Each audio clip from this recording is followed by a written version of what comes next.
Right, hello friends, it's Phil. This is part 7 of scarifying this lawn and regrading it and all of that jazz.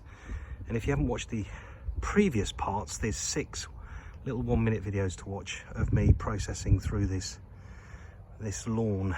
So this is the 3rd pass, and if we take a close look, we are nearly where we want to be, which is a little bit of grass, very short, well managed, healthy grass, plenty of area to get some seed into.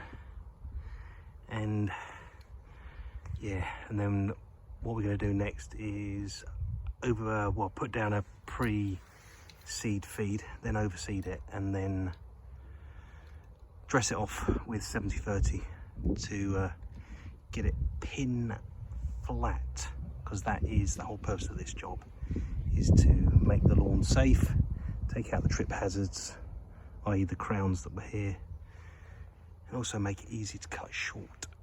So that's where we're at. Part 7 over.